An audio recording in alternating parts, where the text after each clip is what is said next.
MVP race. So as I bring on Zander Krause, I want to do my MVP as I bring on as I get here's the MVP. We'll do the other ones here, and we'll talk a little bit about what Vick and Kellen said today. So without further ado, by the way, we're running down our friends Vince Ferragamo and also Jackie Slater, who work for the Rams. Slater, obviously a Pro Football Hall of Famer. So if they happen to pop on, we're just going to drop those guys on. Without further ado, the co-host of Birds 365. I'm sure he's wearing Kelly Green or Eagle Green today. He is, without a doubt, one of the fastest growing stars in Philadelphia. Our friend, Big C, Zander Krause. What's going on, Big Cells? How's it going, brother? That's going. I mean, we're 8-2. The fuck you mean it's going? Yeah, and let me see here. let me pull that record up here. Let me pull that record up. So don't let Sileo since the bye, 20-43 the opponents are. And since the start of the year, you've played a schedule of 41-64. How do you know who you are right now? Well, you still got to learn. It's all about playing good late in the year. I mean, you don't know exactly who you are right now, but I like I always say, I think there's a lot of good you can take from what we're doing right now and from the way the team is built right now. You know, we talk all the time about the collapse last year, rightfully so. I don't agree with people who say, "Oh, last year was last year." I don't know about that. I think they learned from it. And you know what I think they have, Sills, is I think they have better coaches this year. Yep. That will I mean, how's Vic Fangio going to handle a collapse versus Matt Patricia, who should have never been a coordinator, by the way, anyway? You know, how does Kellen Moore, who for all his faults, he's more experienced coordinator than a guy like Brian Johnson, who started as a lesser coach. Maybe he never found his footing in that locker room as a coordinator. Maybe he was still kind of, hamstrung by being the quarterback coach. And, you go from the quarterback coach to the offensive coordinator, you got to get all those offensive guys on your side. You got to get them to believe in you. So I think we're more set up this year for long-term success and late season success. That doesn't mean we're going to do it, but that means we're more set up for it right now. And I like what I'm seeing. No, they're trending. They're trending great. No, they are. They're definitely trending in the right way for sure. But it always comes down to, on any given Sunday, Sills, you have to show up. If you don't show up on any given Sunday, I don't care if you're playing the Buccaneers in the first round or anybody, you're going to lose. So you got to bring your A game. You got to be ready to go when the lights get the brightest. And that's what we're all waiting for right now. But, to be honest with you, with that aside, I think the team has answered most questions. I think the biggest glaring question is the one you keep bringing up, and that's the passing game and what's going on in the passing game. And when we inevitably, because, everybody's like, oh, we're winning games with the running game. Who cares? Why do you care about the passing game? When we inevitably play a team that puts points on the board, because every great defense eventually gets beat sometime. I mean, it's just going to happen. You're going to play a team that puts points on the board. Will our offense be able to respond? That's probably the biggest question right now with the football team. Here's what Kellen said about that. We're running the football a lot right now, but it's going to come to a point where we're going to have to pass to win. We're just going to. And you're winning these games now, but he made the point too at the press conference today. It's funny. I say that. People take a shit on me for that. Kellen Moore saying we're going to have to pass the ball as we get later into the year if we're going to win. They know that. They know that. I mean, look, they're not done. Do the fans know that? I don't know if the fans know that. I don't. I think because I'm one of the people that loves the running game. I get it. I get why people love it. But you have to understand that in the game of football, especially at the highest level in the NFL, you can take away the running game. You can stack the box. There's things you can do to force a team to beat you through the air. I mean, hell, we kind of just did it with Jaden Daniels. We forced him inside the pocket. We ran zone, as John mentioned on Birds 365, the first 7 series in that game. We didn't play one man coverage. We didn't call one blitz, nothing. Zone coverage, 7 straight drives. Jaden Daniels looked like a shell of himself. So they can look, if somebody takes away the running game, the point of our team is supposed to be that we can beat you multiple ways. I'm not sure they've proven yet that they can beat you through the air. I think that's a fair criticism of the team at this point. That's why I think the next couple of teams are going to be a great test. Stafford can throw the ball as good as anybody. They're a weird Sills, aren't they a weird opponent to you? It's because like because sometimes they suck. Sometimes you turn them on and you're they like, were God, this injured team's a awful. lot. Xander, I the know. majority of that I roster, know.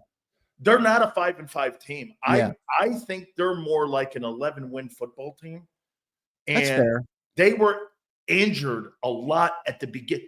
Dude, Cubs played 5 and the Cougars played 6 games. Look, they're an 11-win team when they play well. Like, what was the game they played a couple weeks ago that they played, and they looked really good. They looked really Niners, good. maybe I forget who it was, but Stafford looked like himself. I think it was a primetime game, actually. And they looked really good. But then you turn them on sometimes, and you're like, God, this team is putrid. So they're a streaky team, but when they play well, they do play well, and they have a good quarterback. They have a good quarterback. Matthew Stafford's one of the better throwers in the NFL. And Puka Nacua, I know people are saying he got injured a little bit last week. I think he's going to play. I think he returned to that game after the injury, if I'm not mistaken. He did. He got a touchdown pass. I think he went to the medical tent, and then I believe he returned to the game after halftime. So I think I would expect Puka Nacua and Cooper Kupp to both be out there. I put it in the chat. We got a little white-on-white crime happening. So, this weekend with Cooper DeJean taking on Cooper Kupp in the slot. 2 Coopers. Should be good. Should be a good matchup in the slot there. I'm curious to see. Everyone's giving Cooper a lot of praise, rightfully so. DeJean, that is. This is going to be a good test for him. You're going up against Cooper Kupp, one of the premier route runners in the league. How do you handle that? I think that's going to be a good thing to watch. You really are right. I didn't realize this. Prior to the bye, the Rams were 1-4. After the bye, they're 4-1. They lost to Miami. They've beaten the Raiders, the Vikings, the Seahawks, and they've beaten the Patriots. So here's their games. They've played Detroit this year. They played the Niners, the Packers, the Vikings. They played a tough schedule, man. Minnesota, I think Seattle. it was the Vikings game that Stafford looked really good. I think. Yeah, Stafford had 279 in that game. 4 tutties, I think, didn't he? Yeah, and also the Seattle game, he had 300 yards passing.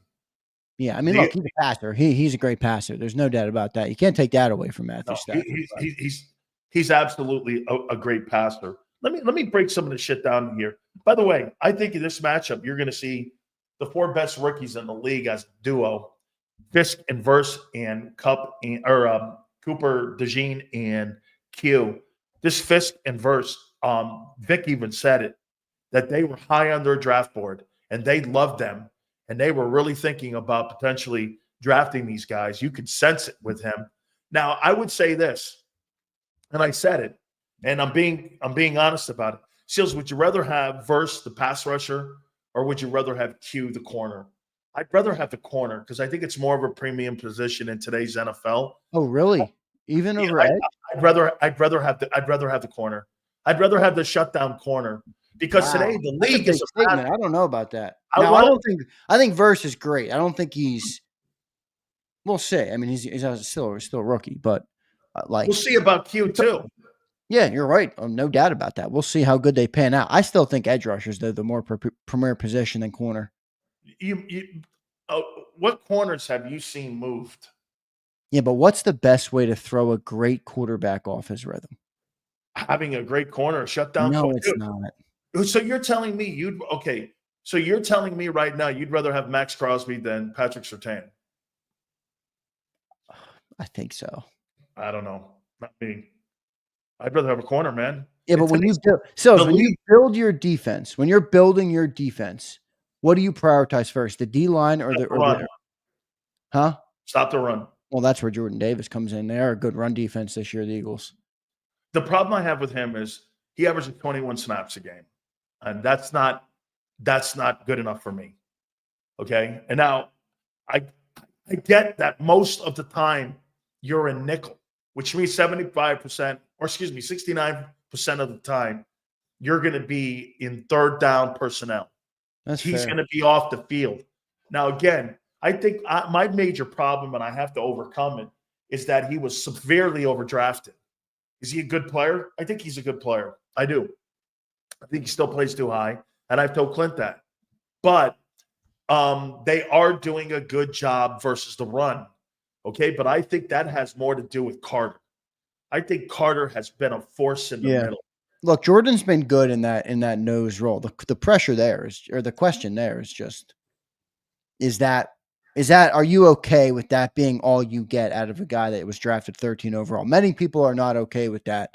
I'm not. I could get a third rounder. I'm not either, but I'm past it. I mean, the guy's on the team, so now I'm just going to analyze what he's doing for the team. He's been solid against, in there at the nose, but he's just not playing. You're right, but as the business decision in the offseason, I'm not picking up the 50-year option for $18. Yeah, that I certainly agree with. How about the fact that the reporters and Vick is not even bringing up Huff anymore? Yeah, I mean, I wonder what no questions were asked. He didn't even bring them up. I listened. He brought up Nolan Smith, which was great to hear. Yeah. I'll give you a secret on a coach like him. If he mentions you, that means you're in his thought process as a guy that he trusts. My coaches were always like this. They would always say this: Jerome, Stubbs, Sileo. And I used to always get fucking nuts when my name was third, because I always knew that the priority was those two. When I started hearing Jerome and my name, that's when I started going, oh, wow, they're starting to think more of me. And that means I'm more in sight, because here's what happens with coaches. Nick said it today. Vick is constantly watching game film. He's constantly watching game film. He's constantly watching game film. When guys shine, Zander, and guys show up, that starts a memory and a muscle memory when you start to hear him talking about those guys. I'll tell you what, his praise for Q may not sound like a lot, but it is a lot.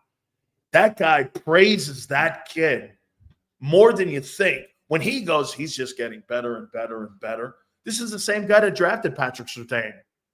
Okay? I mean, he's getting great love. That's a good point. He is the one that drafted Surtain. It's a good point. I mean, think about that too, man. I mean, I do find it. I think it's a good topic. We had a lot of people in the chat who said cornerback as well. You think corner is more important than an edge? I think it's more I think it's more the premium position. Is that because they're more the way of the NFL today with the passing games and the zone defenses and the soft zone coverages? The game's more in space, right? And it's more collegey. Let's be real. It's more collegey. Yes. And you know what? And that, by the way, all super chats will be read. Here's the one thing, though, that I think why you have that is because, again, Vic says it. Dude, when you're in space like that, you have to have open field tacklers. And I've been exceptionally shocked on how good of an open field tackler Cooper DeJean is. He's impressive. That has really been something to me. And I can't believe both of those guys, how good of open field tacklers they are. And I think that's one of the reasons why those guys are really shining is because, hey, I don't think Sidney Brown's a very good open field tackler. I just don't. I think he's a good hitter.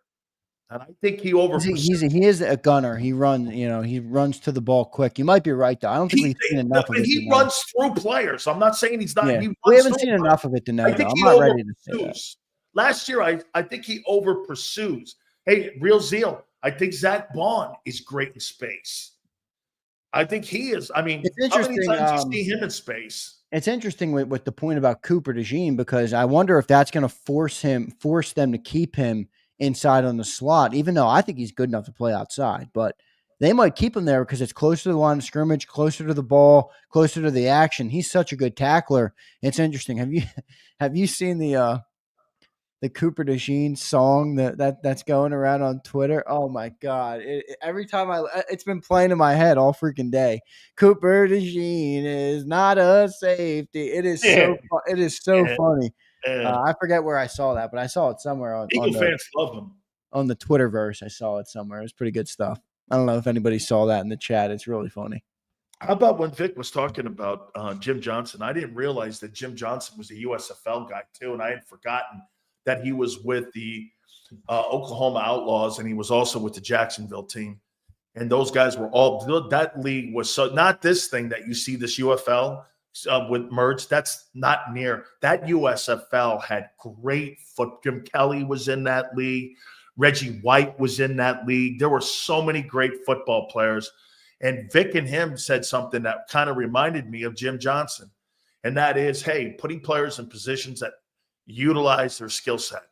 That's exactly what he has done, is utilize these players' skill set. There's no doubt. I mean, Zander, it's basically the same scheme as a year ago, but what's different? I think communication. I think the secondary's communication. He mentioned it today. Yeah, did you hear it? Did you see who he said handles it? Reed In the secondary. He Yep. said Reed is the most important guy when it comes to communication because he sets everything up back there. Yeah, he's the one who communicates with the linebackers. And Kobe Dean. I didn't know that until he said that. Yeah, it's pretty good. It's pretty impressive. Reed's playing really good, man. Reed deserves a lot of credit, I think.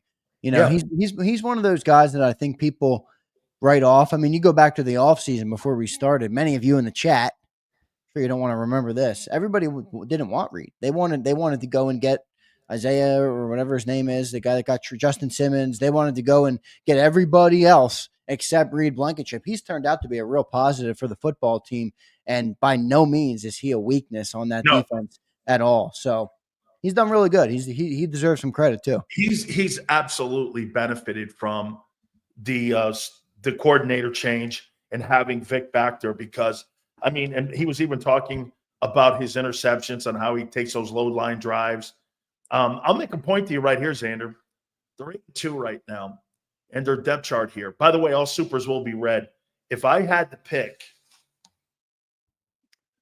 Pro Bowlers, not all pros, and I do vote on this, Hurts is going to make the Pro Bowl. Barkley's going to make the Pro Bowl. I don't believe AJ will. I don't believe Devontae will. It's an uphill battle for both of those guys because of the games they missed and the numbers. And the numbers. Are they Pro Bowl players? Of course they are. Yeah, but they definitely are. They're not going to make it.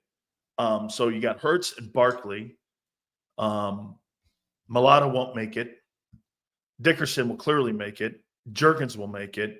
And Lane will make it. So 1, 2, 3, 5 guys off your offense will make the Pro Bowl. Here's going to make the Pro Bowl on your defense. Carter, man, I'm going to tell you something. You're going to fucking be shocked when I say this. Sweat, and who else? Is it D-line? Yeah. BJ? Yeah. You know why? Here's why. Baun won't make All-Pro. Why? You don't have the name. If you make All-Pro, can you not make the Pro Bowl? Yes. You can or can't? Yeah, you can. Both? Yes, you can. Okay. Because it's different voting. Yeah, I do think you're right about Baun, that he's playing like an All-Pro right now, but he's not going to get that honor. He'll get second or third team All-Pro if they God. continue to play the way they are. What's price going to be if he gets? I think BG's going to make the Pro Bowl. What's Baun's price tag going to be if he makes All-Pro? I'm going to get to that here. Let's watch this now. So Carter's getting it. I would vote for Brandon Graham. Zack Baun's going to make the Pro Bowl. Dean's going to make the Pro Bowl. Pro Bowl is so funny, dude. Wasn't Gardner? Yeah, but it's an incentive, dude. No, it is. I'm not saying you're wrong about that, but it drives me crazy because it's just like Gardner Minshew was on that freaking team last year. Zander, I want to make that team.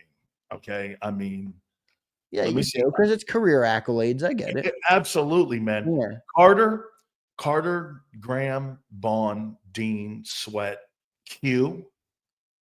Reed might get some love. Maybe second or third team Pro Bowl. Q's going to get some love for sure. DeJean will get some. Slay's going to make it. Slay will probably make it. I don't know. He's missing some time. I don't know how many games he's missed, but he's out there. Slay's going to be close. I don't believe DeJean will make it. Twiz, I didn't say you were crazy at that. I said 10 and got called crazy.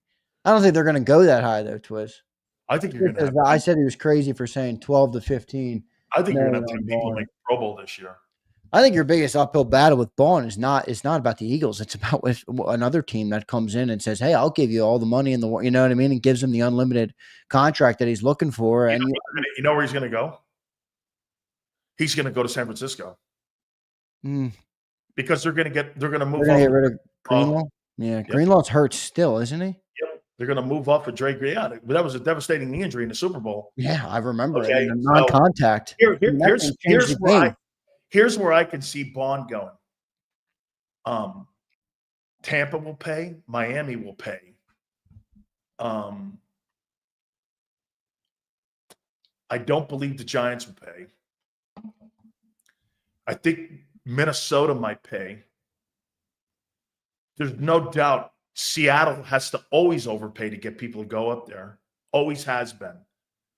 I would never play in Seattle. It's not that bad up there, dude. I took a trip up there. It's not that bad. No, people like it. A lot of people like it. It's not that bad. It's just it ain't for me. You feel like you're in a different country, though. It ain't for me, that's for sure. Yeah, no, it's like if you're an East Coast dude, that's totally not your place. Yeah, I'm an East Coast guy. Raiders, hey, the Raiders, man. The Raiders may offer him tax-free state too. Maybe. Yeah, now you're making significantly more money. That's the problem with all these damn states in the Northeast. We got some of the worst tax laws in the world, dude. That's why it's that's why Tyreek Hill went to Miami instead of the Jets. I mean, he was like, I'm making a couple extra more million just from playing in a different state. But why do you think Rosenhaus has his offices in Miami? He doesn't have them in New York. Yeah, that's right. He has them down there. So the price tag for Zack Baun. By the way, what'd you make of Marcus Hayes saying that he doesn't believe the Eagles are going to offer him? Well, he say he thinks that he's going to get out of their price range. Yeah. Yeah, I thought he brought up a good point though. How Howie in the past has been willing to change his philosophy when he's proven. Yeah. Now the point that John says about this, which is a valid point, is they have always been interested in the right running back. Now they haven't been enamored by many, but if you remember back to the Christian McCaffrey draft when he fell to 7, the Eagles loved him and would have spent a first-round pick on him if he fell. And a couple of years ago, don't you remember when McCaffrey was being shopped down in Carolina? So my point is, though, there's been instances of the Eagles showing, hey, we'll pay that position if it's the right guy. Now, Saquon, they obviously believe crossed that threshold and they paid him the money. They've never showed that with the linebacker. John says that all the time. He's like, they've never even showed an inkling of interest in a top paid linebacker. I mean, they didn't even talk to TJ Edwards. They didn't even think about it. He was okay, go on, bye. And I think Zack Baun's a lot better than TJ Edwards. And Marcus said that yesterday, but Marcus said also yesterday he doesn't think they're going to offer him a contract during the year. They're not even going to go to him. They're going to wait and see what his price tag will be in the offseason. You're 27 years old. I mean, that's me. I've got to look at what the market is, don't you, man? I mean, you've got to look at it out there and go, hey, man, if I can get $12 to $15 million and the Eagles are only offering me $6.5, $7 million, that's double the pay, man. Yeah. If I go to a tax-free state and I get out of Pennsylvania where the taxes in New Jersey are through the roof, I'm going to take that, man. And plus, I go to an opportunity. $9 million, Des, is not going to get it done. I think you got to be. I think you got to be. How much factor goes into it? It is 1 year, right? It's 1 year of production. Like, you think teams are going to be a little bit? Now you're going to start. No, I'm saying I'm not. No. You're not I'm wrong. not for Philly. You're not wrong. I'm saying other teams. How will other teams view that? You're not wrong. That you know what it's going to come down. It's like an arbitration conversation. Yeah. Hey, you struck out 15 times when we needed you the most. I hit 50 homers. Yeah, but you hit 238 in the playoffs. So me giving you $25 million, that's how those things go like this. Right, I mean, because then what you can fire back and go like this. Hey, man, this is only 1 year of your career. Are you sure you're going to be able to do this again next year? I mean, that's why you maybe you do dock down in their $9 to $10 million range. If it's $9 to $10 million, though, Zander, I still think the Eagles are out. I do too. I mean, let's be real. I don't know. I mean, they've never showed that they would pay that at linebacker. Patrick Queen was on the table. They had no interest in it at 16.5. Didn't he get like $20 million? He got like 18. 18.3. Patrick Queen contract. Pittsburgh paid him. Pittsburgh. That much. He got 3 years, $41 million. It's 13.6 a year. Okay. Do you think they're going to pay 13.6? No, but I thought it was higher. How I close thought is Baun going to get to that? I thought it was higher. I did too. How close will they get? How close will Baun's worth get to that? What if they win the Super Bowl? And the defense is the catalyst in it. I think it's how far they go and how that defense plays. That could change it for better or for worse, though. Let me put it to you here. I'll show you something here. Let me say this to you, man. If this look, I like Howie. He's done a good job, but he's got an ego. Like if they go to the Super Bowl with a guy that he paid 1.6 for, don't you think there's also a line of thinking that Howie would be like, I could do it again. I can do that again. Yeah. I'm not paying $12 million. And then everybody in Philly will go, yeah, well, what happened in 23 then when you had that cascade of busts and bums? Yeah. Now you will have some more consistency this year with Nakobe Dean coming back. He's obviously still got a couple years left on his deal, so you'll have that. It's just a question of whether Baun will. This is why I don't believe how we can do it again. When has he ever drafted a guy outside? It looks like Dean somebody, but name me another linebacker this guy has ever in his life drafted. Linebacker, no. I mean, linebacker, no. So I don't believe that he has an eye for linebacking. No, you're right about that. But you know, I will say this. I mean, you beat Howie Roseman up a lot. I gave him some credit this morning. It's tough to dispute. He's had 13 picks in the last from 21 to 24. He's had 13 draft picks in the top 3 rounds. Devontae Smith, Landon Dickerson, Milton Williams, Jordan Davis, Cam Jurgens, Nakobe Dean, Jalen Carter, Nolan Smith, Tyler Steen, Sidney Brown, Quinyon Mitchell, Cooper DeJean, and Jalix Hunt. Now, I'm not saying every one of those is a home run, but they're all competent. My conversation has been about more on defense. Let's take a look at that. Milton Williams is a grand slam because he's a third rounder. I wouldn't say grand slam. I would, because he's a third rounder and he starts. You're not looking for Pro Bowlers, dude. You're looking for starters. Yeah, I know. I don't know about grand slam. Dude, he's a hit. You draft a guy in the third round and he's starting for you. That's a grand slam to me, man. Like Jason Kelce. I think that is. I'll take it. Jason Kelce's a 5th or 6th rounder. You think he's not a grand slam? Oh, he's a grand slam. That's for sure. Okay. Now watch this. Okay. Oh, different than Milton Williams. Jordan Davis. Jury's still out. I mean, he could be a bust. I don't think he's a bust, though. Is it fair to say he's a bust, or is it fair to say he's just not living up to where he was selected? Yeah, I don't think he's a bust. Bust means you flat out suck. I mean, remember what I said about him when I looked at his numbers when he was at Georgia, when he came out of college, and I looked at his sacks. He had 9, and he had like 33 tackles in 4 years. I said, this guy is not productive. I immediately said, I don't think he lives up to his potential. And I don't think he's lived up to his potential. I think he's got great athleticism, and he's never lived up to it. Jalen Carter's a grand slam. Let's see here. I'm only going draft picks. Yeah, you missed Nakobe Dean, Jalen Carter. I'm getting there. Nakobe Dean, I think he's showing now, first time in 3 years, that he looks like he's a player. So he's trending in the right place. Rookie year, remember, he didn't start because he had the TJ Edwards Kaiser in front of him. Last year was plagued with injury. This is his first real year in the moment. So I'm not going to say he's a home run. Durability's part of it too, Zander. It is. You're right. That's fair. That's a fair point. Nolan Smith is playing a lot better. Okay. Wait, but why do you say Milton Williams is a grand slam, but Nakobe Dean's not? They're both in their first year starting. Because both third round picks. Okay, because Milton Williams has been productive on your football team, and last year PFF had him rated as one of the top 4 interior tackles in the league, and he's productive, and he doesn't cost you anything. I mean, I think get this, he's had a better career than Nakobe Dean has ever had in Philadelphia so far. That's fair. I mean, he's. I think Nakobe's getting there, though. I'm not writing off Nakobe Dean anymore. I didn't say that either.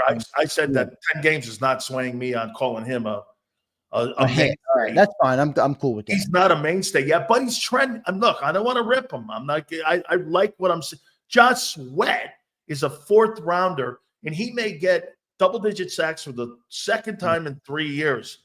That's a great pick, dude. I mean, he's a 4th round pick.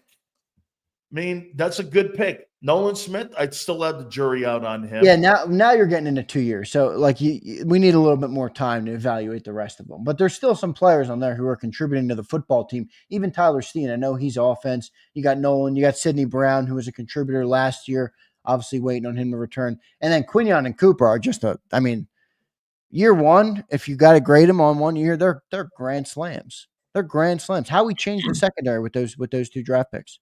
Add that with Jalen Carter. That's a defense, a franchise altering 2 years of draft for your defense. I'm not in a room with anybody at 10 games. That's fine. I'm fine with that. I'm not anywhere in that. And by the way. Yeah, but here, call the spade the spade. I see great potential. Okay, that's what I was going for. You see the potential. It's fine if you're not ready to give him the crown yet. No. I'm not. Every week I'm getting closer. Yeah. Both those guys. By the way, I would say this to you. I usually don't give any kind of love right away for rookies.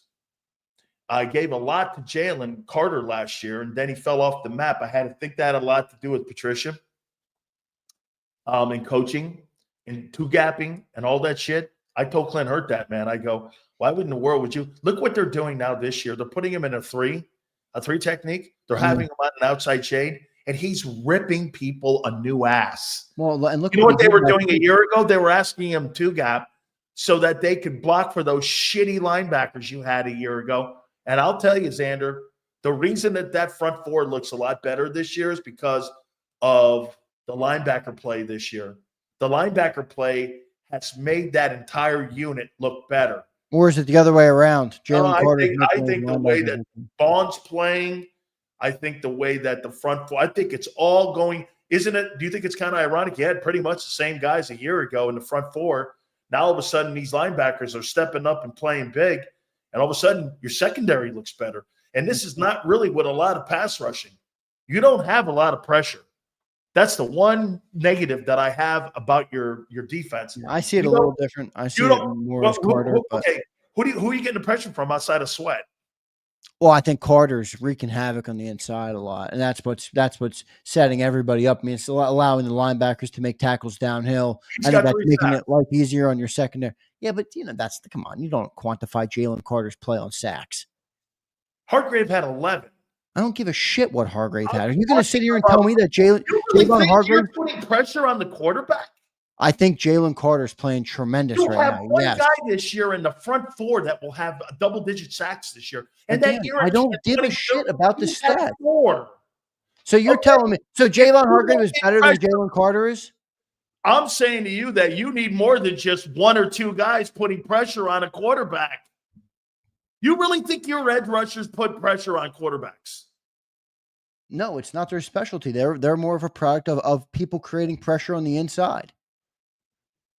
Do you think Pittsburgh puts pressure with their edge guys? They got TJ fucking Watt, dude. And they have Hightower.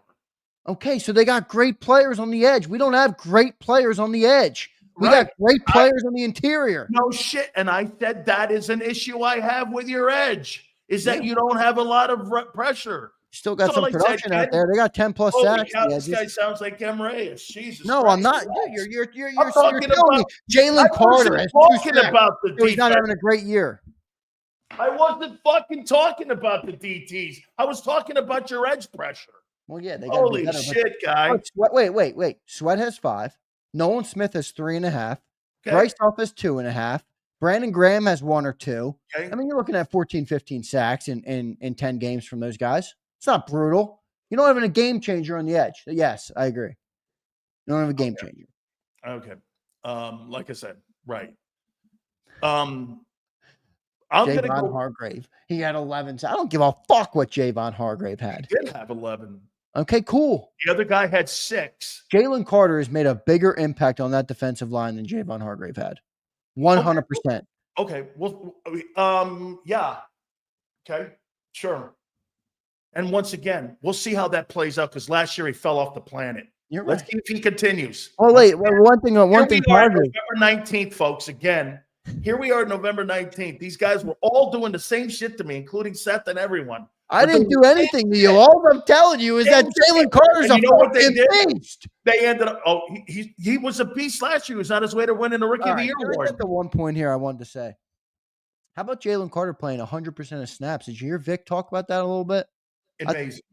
It is cool, right? I mean, I thought that was a good sign because I think it's amazing. It is, right? I mean, I think it's a good sign, especially coming off what you said last year, where he kind of fell off the face of the earth toward the end of the year. We're in week 11, and he's playing 100% of the snaps, and he was productive all throughout. Most encouraging thing of that Yeah. whole conversation is that he's productive in the first quarter, and he's just as productive in the fourth. Right. Agreed. Okay, Agreed. that to me is where you're seeing special. I mean, dude, if I had to pick your best players on defense right now and I had to rank them, I'd put Carter 1. Carter definitely won. I'd put Baun 2. I'd put Quinyon Mitchell 3.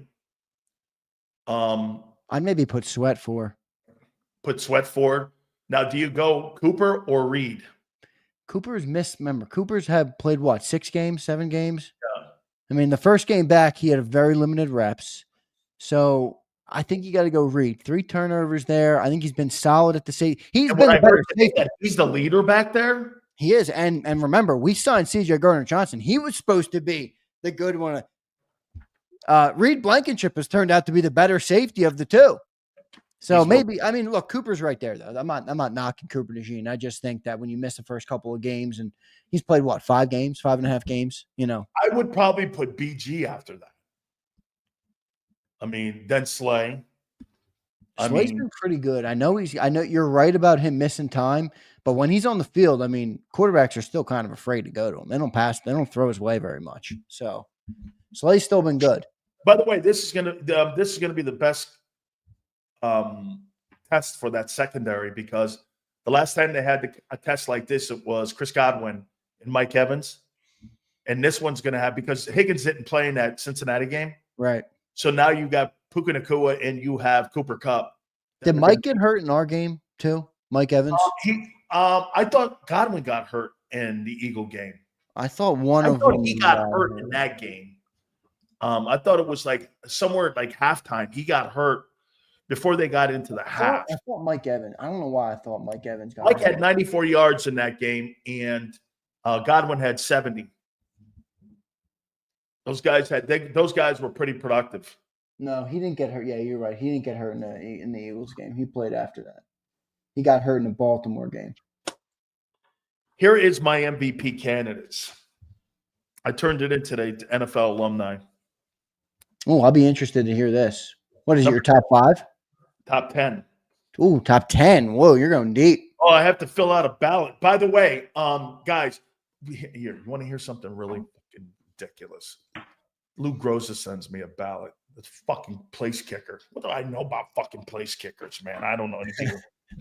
Fucking place kicker ballot. Wait, what place? Hey, by the way, I voted for my boy Restrepo, and I get the guy from Ole Miss, and I put your dude third for the Ryan Williams. Okay, yeah. That's cool. Yeah. I put him third. All right, that's Zander Bias, by the way. You ready? Okay, here's my 10 for my MVP vote. I got Derrick Henry at number 10. Whoa, low. Okay. I've got C.J. Stroud 9. I got Kyler Murray 8. He's climbing. I got Joe Burrow 7. You know what's crazy, real quick, before you keep going? Joe Burrow is having an unbelievable season. He's going to throw over 50 touchdowns. He is literally stuck in hell in Cincinnati. He is. It's brutal. I mean, everybody, how do you have Joe Burrow top 5 on your quarterback list? Guys, go look at what he's doing. It's insane what he's doing. They're just, do you demand to get out of there, or do you eat the contract because you're making $55 million and you're Ohio kid anyway? He doesn't have leverage that way. He can't get out of there. What's he going to do? I agree. But they're going to waste his entire career. It's a shame. It really is. I got Justin Herbert 6. I got Patrick Mahomes 5. I got Saquon Barkley 4. I like it. I got Golf 3. I got Lamar Jackson 2. And I got Allen 1. So here, Henry 10. I think I'd have the exact same list as you. I'd flip maybe 2 people. I'd probably right now put Goff ahead of Lamar. I'm sorry, dude. Lamar's losing too many games. He's 7-4. Jared Goff's 9-1. Right? I think Barkley is the best non-quarterback right now, and most valuable non-quarterback in the I agree league with that. now. I agree with that. Okay, I I agree with mean, if he continues to go, I don't know if he's going to make a push because Allen and Goff and Lamar, and of course Mahomes is going to make a stretch run too of it. Yeah. I think Barkley has been a superstar. All right, before we get to the super chats, did you happen to put your list of quarterbacks together? I can get it. All right. Let me see. So Let me look through my Sileo notes and get my quarterbacks. I have my top 10. By the way, we'll do the top 10 teams. All right. Here's my QB list. Okay. I have a couple big risers this week. Okay. You want to go first or me? Go ahead, brother. All right. This is the Big Sill Show. I'm just here for the ride. Big Sill's top 10 NFL quarterbacks. Number 10. I got Jordan Love at 10. Number 9. I've got CJ Stroud. Number 8. I think this is going to be a shocker to people.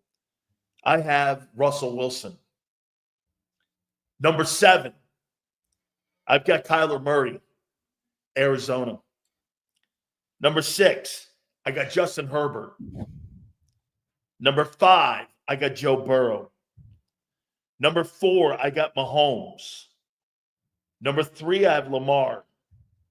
Number 2, I have Goff. And number 1, I have Josh Allen. So, Love, 10, Stroud, 9, Wilson, 8, Murray, 7, Herbert, 6, Mahomes, 4, Lamar, 3, Goff 2, Allen 1. That's a good list. I like your list a lot. You got no Hurts though. Russell Wilson can't win the MVP because he's not played in enough games this year. So, but if we're talking about a guy who's helping his, you got no Hurts, really? Who? Hurts is probably like 11 or 12, somewhere down there. This motherfucker. It's a good list outside of that. I mean, it's a good list. Like 11 or 12. I mean, yeah. It's a good fucking list. I'll give you it. It's a good list, guy. Don't get ahead of yourself. It's a solid list. Okay. All right. I'm crafting mine. I'm almost done. All right. It's in my top. What I will confirm to everybody, Jalen Hurts will be in my top 10 list. Really? Where will he fall? We will. Guy's not a top 10 player at this position. All right. You want to hear my top 5? Yeah. I got 5. Right? Then we're going to. Give me your top 5. Oh, my God. Give me your top 5. Look at Ryan. Zander's list will stink. Fuck you, Ryan. Hey, doesn't he say fuck better than anybody you know? I got a great fuck. All right. 1, Allen. Dude's playing lights out right now. Silio's creaming himself over there with Allen at number 1. 2, I'm going Lamar. 3, I'm going Burrow. I just love watching that guy play football. I don't have a problem with that. I just like the guy. 4, Mahomes. You could easily put him higher, but dude, don't you feel kind of bad putting him down there outside of the I top do. I'm like 4 Mahomes, 3 Yeah. Super Bowl. You know where I think the conversation with Mahomes is interesting because I do think people got to shut up a little bit about Mahomes. Or it's like, oh, he's got an interception. I don't really care. He's got 3 rings. But you know where he might be hurting himself? He might be hurting himself in 10, 15 years from now when we're having GOAT conversations between him and Brady. Yeah. He's got to clean up some of these interceptions, no doubt. He does. 5, I put Goff. 6, I might go Herbert. Yeah, Herbert's playing really great football He's now. starting to find, and I think he's always possessed that skill. Yep, great coaching. And now he's got good coaching, and it's starting to come together with Herbert. Yep. So I went 6, Herbert. I'm going Hurts at 7. Ugh. Hurts at 7. Hurts at 7. 8, I'm going Stroud. 9, You had Russell Wilson and I have Kyler. Russell Wilson at 8. Yeah, I'm going Kyler Murray at 9, and I'm going to go Russ at 10. No, that gives me no Jaden Daniels. Did you have Jaden Daniels in yours? No. So wow. So you went from 4 to outside the top 10 in a week. That's that Philadelphia Eagles defense. Ruined them. Fourth. I don't see how I'm going to put. I don't see I'm going to put Daniels ahead of No. Russell? Tyler No or way. Russell right now. Dude, Russell Wilson is playing great football right now. By the way, who do you think has a better defense, the Steelers or the Eagles? Who's the best defense in Pennsylvania? I think the Eagles have the better defense. I think Steelers are more aggressive, more physical. They took apart that fucking Atlanta team. Yeah, they did. But remember, they're built very different than we are. They have, TJ Watt is a game wrecker. He is a game wrecker. We do not have a guy like Is that. that Micah Fitzpatrick? Is that a Bama kid? Yes, Minka. He is fucking good. Yeah, Minka. He was How unbelievable. long has he been there? He's like, remember, he got drafted to Miami when they were a shit show before they kind of got going. And he was traded to Pittsburgh, and they gave him the long-term contract there. dude, he's a great player, man. He just seems to have been there a long time, man. Yeah, he was a special college player. He was at Bama when I was at Bama. I'm pretty sure. Was he on that Nick Saban first national title team with Henry and them guys? No, he's old. He's younger than that. He's a good player, man. Yeah. By the way, I'll do it now instead. Instead of waiting. I'm going to give you my top 10 teams. Yeah, he's from. I think he's local. St. Peter's Prep. He went to. I think that's in New Jersey. Yeah. Newark. They play Don Bosco in them places. Yeah, Jersey City, New Jersey. Yeah, he's not far from here. He's a great player. They play your school and they play Don Bosco and that's like the Big 33 game and all that shit. Yep, they do all right. that. Yeah. All right, wait. Let me rattle off my QB list one more time for the great people of JAKIB Nation. James Jones. Where is Jaden Daniels? Don't worry, man. He's coming back. He'll be all right. Oh yeah, he's not even good. He doesn't even. Sills, he might not even win Rookie of the Year. Big Z told all of you, and Flexen, you told me I was nuts. Every one of you, I said Jaden Daniels will come back to reality before the season. If that team wins 11 games and they haven't been relevant since '97, he's a slam dunk. The Eagles will beat them twice. Bo Nix is going to win Rookie of the Year. Bo Nix. Bo Nix. Hey, James. Bo Nix is 37 years old and he's on a GI Bill. Look at Flex and relax. Okay, Flex. 2-0 versus the commies will be this year. And the greatness of Bo Nix will be holding up the rookie crown. Classic. Good. 10, Russell Wilson. 9, Kyler Murray. 8, CJ Stroud. 7, Jalen Hurts. 6, Justin Herbert. 5, Jared Goff. 4, Patrick Mahomes. 3, Joe Burrow. 2, Lamar Jackson. And 1, Josh Allen. That's the greatest quarterback list you'll ever see. That fucking bum hurts on it is a bum list. It's a perfect list. It's a bum list. It's a perfect fucking list, everybody. Hey, what a bum list that thing is. All right, here's my top 10. And by the way, all super chats will be read. Guys, please hit the like button. Ryan. Woo! Look at Ryan. That's the first positive comment I've ever seen Ryan post, other than when he wanted me to check his name if he was eligible for the jersey win. You know, everybody's nice when you're giving away a free jersey. And then you pick the winner. It's not one of them. And they're like, hey, fuck you. I'm like, all right. Okay, here's my top 10 NFL teams. Oh, here we go. This is going to be good. Number 10, the Arizona Cardinals at number 10 at 6-4. Playing good defense. The quarterback's playing great football. I can't believe the job that Jonathan Gannon has done with that football team. Fantastic job. Sleeper NFC team in the playoffs. I wouldn't want to play them in the playoffs. Not going to lie to you. Remember what we said? That would be one of the surprise teams because of all the draft picks that they had. Yep.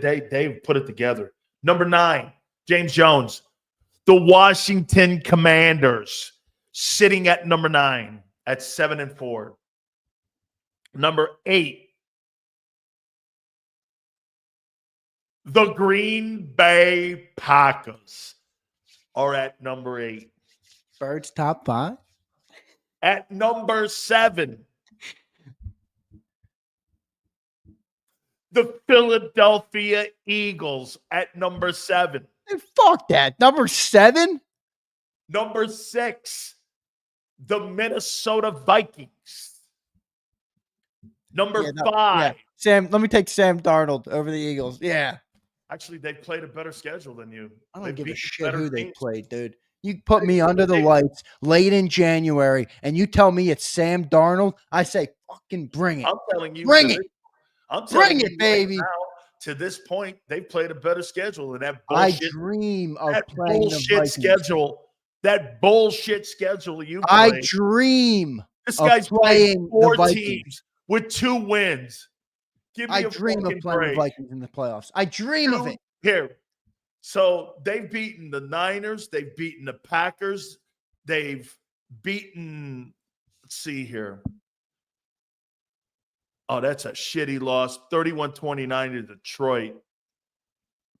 Look at that fucking team at 8-2, man. Beat the Niners. They beat the Texans. They beat the Packers. All 3 in a row. Look at that.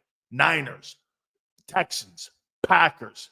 Shit, you ain't played 3 winning teams. Okay, we'll see when the playoffs roll around. And Packers.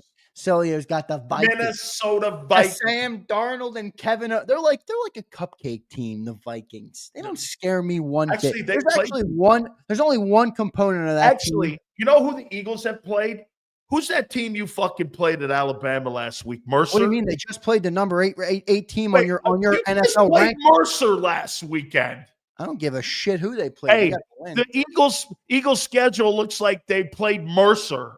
Oh yeah, they just beat the team who's top 10 on your list in the Washington Communists, and now they didn't play anybody. All right, number 5, I got the Ravens. Number 4, I got the Steelers. Number 3, I have the Chiefs. Number 2, I have the Lions. Number 1, the Buffalo Bills. And if everyone remembers right, Big Sills picked Bills, Lions, Super Bowl. How you doing?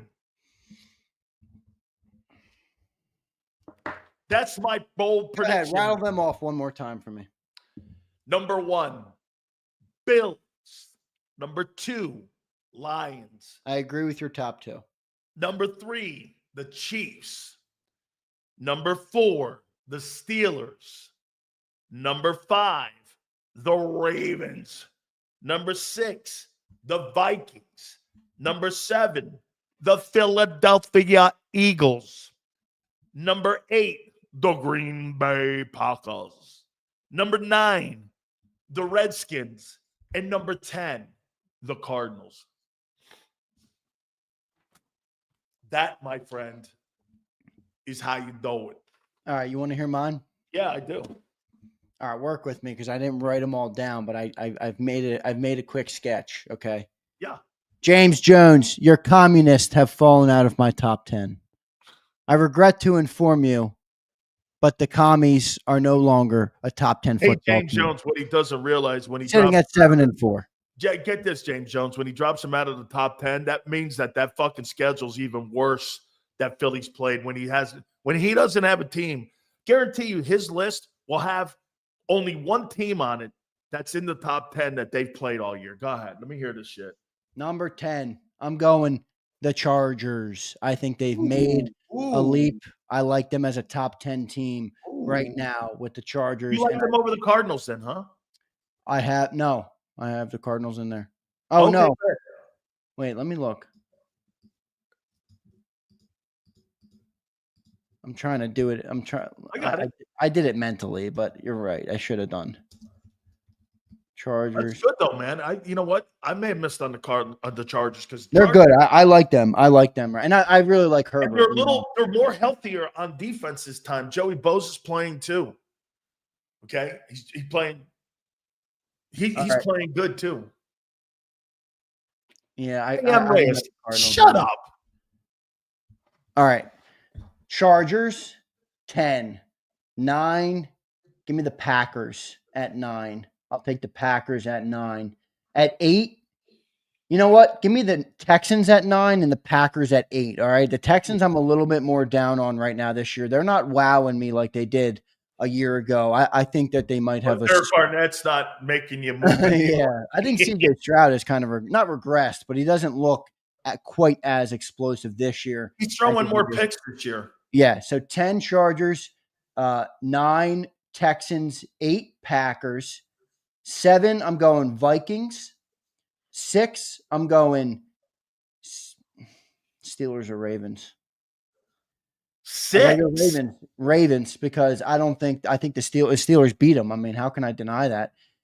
5, Steelers. 4, Chiefs. 3, the Bills. 2, the Lions. And number 1, the best team in pro football, your Philadelphia Eagles.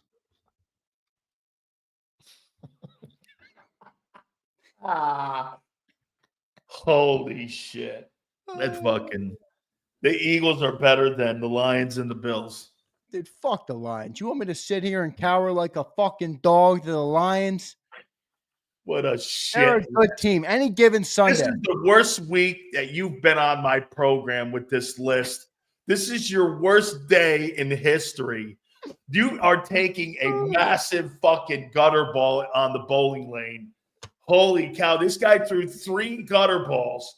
All he had to do was knock one pin down. Look at everyone telling me I'm tripping. Yo, Anthony, worry about your fucking self, Anthony. All right, my dog flexing. Z is high. No, I'm not flex. Hey, this guy threw 3 gutter balls, man. Good grief almighty. Holy shit. All right. I channeled a little M. Reyes. All right. I channeled a little M. Reyes. No, I mean, by the way, guys, and Zander hated this idea because he don't give a shit about this.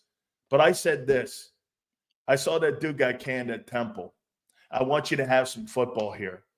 When Doug B gets fired, you should offer that gig to him and ask him to be the head coach of fucking Temple Owls. And if he doesn't get it, probably the kid, Kevin Cahill from Lehigh, should take it. But I'd offer Doug the job. Can you imagine him rolling into the link? He'd bring a lot of energy. If you want college football in Philly, you got to hire somebody. Hire Doug. Pay him $6-7 million.